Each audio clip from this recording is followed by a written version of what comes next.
What if I told you that I had the secret for making lasting change? Well, there are many things that I've learned from going to the gym frequently for 2 years, but none of them are more important than consistency.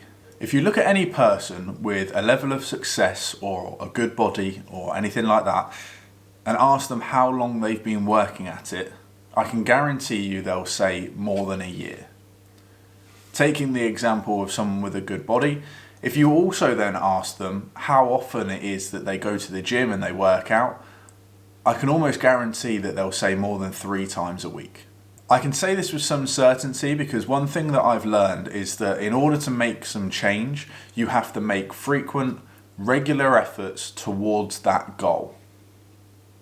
In other words, you need to show a level of consistency. This shouldn't really come as a surprise, but on the face of it, no one expects to go to the gym once or twice and suddenly have an incredible body. However, in a study completed in 2015, 66% of people gave up on their New Year's resolutions within a month of setting their goal. There's the age-old story of the new year, new me, people that come into the gym. They start on the 1st of January or maybe the 2nd after a hangover, and the gym is mentally busy for 3 weeks.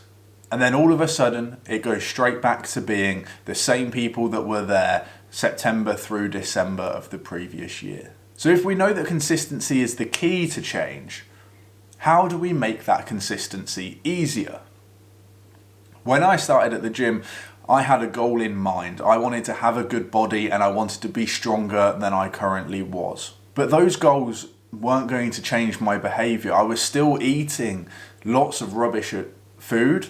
I still wasn't doing any activity that was going to promote myself and get myself towards those goals. So what I had to do instead was set myself a habit rather than a goal. So I decided that I would go to the gym 3 times a week, just 3 days. It didn't matter what days they were, and it didn't really matter what the sessions consisted of, as long as they were challenging and they were pushing my body. Over time, 3 sessions turned into 4, and I started to really enjoy the process of just going to the gym, which meant that I then went 5 times a week, and now I'm consistently going 6 times a week. But the number of sessions doesn't matter. Don't take this as a guide for how to get to 6 sessions a week. You might not have the time for that. You might only have time to go 3 times a week for 45 minutes at a time. And that's absolutely fine. The important thing for me was to tick the habit box frequently. James Clear says in his book Atomic Habits that small, consistent, compounded efforts are greater than large, unsustainable efforts. Changes that seem small and insignificant at first will compound into remarkable results if you're willing to stick to them for years. Now, I think that's really important, particularly as we're into the new year with New Year's resolutions. People pick New Year's resolutions like they're picking their ideal person off the shelf. They say, I won't drink any alcohol this year. I will have a great body by the summer this year. But in truth, the vast majority of people fail their New Year's resolutions or give up on their New Year's resolutions, not because of the intention, but because of the action that is needed. If you set yourself the target of never drinking alcohol or attending the gym every single day, that's a difficult thing to do, particularly if the life before that point was so different.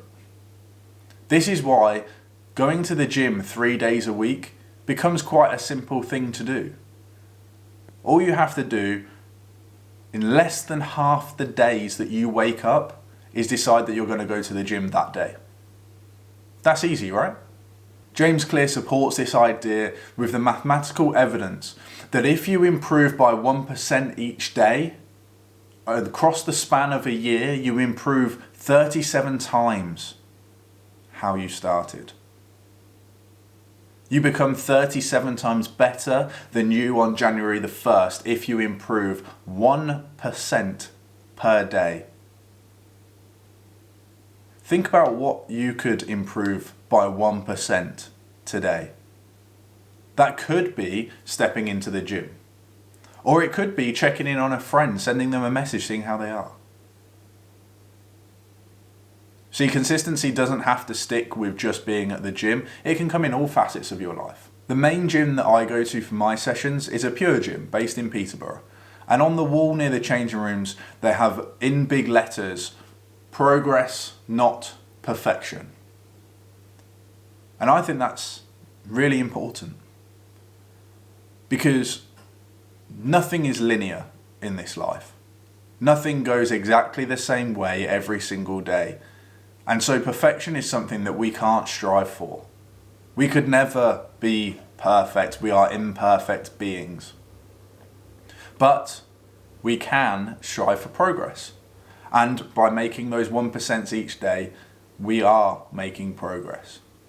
So okay, today your best might mean that you can improve slightly on yesterday. But it doesn't necessarily mean that you're going to make the perfect choice every single time.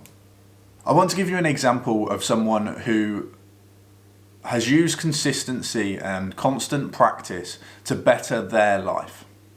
I want to talk about Luke Littler. Luke Littler has become incredibly popular over the last couple of years thanks to his rise to fame in the darts world. In 2024, Luke Littler lost in the final of the World Darts Championships at the age of 16. And then in 2025, he won that World Championships and became the youngest ever World Champion of Darts at the age of 17 years and 347 days. In his whole career, he's won 11 PDC titles. Again, he's only 17. It might be easy to look at the likes of Luke Littler, who have success at such a young age, and wonder how they have done it. So I did a little bit of research into Luke Littler, and he started playing darts at the age of 18 months. His dad bought him a magnetic darts set from Poundland, and he used to play in the living room. By the age of 6, he'd scored his first 180. It wasn't until he was 13 that he accomplished a 9-dart finish for the first time, one of the best things that you could do as a darts player in a match. From the age of 10, he played in the St Helens Darts Academy, competing in the Under-21s League. So after going through that brief history, now you know what you need to do. Consistently practice for 16 years and play in leagues and tournaments for at least 7 years. And you might be able to be World Darts Champion too. Easy, right? Well, let's go back to the beginning of the video. Don't look at the long-term goal that you want to achieve. Instead, look at the things that you can do today and tomorrow to make progress in the direction of your goal. Make the 1% changes that will make you 37 times better a year from now. Think about what you can do today to make next year you proud. And don't just think about what you can do in a year. Prioritize the things that you do today and how they will have an impact in the next 10 years.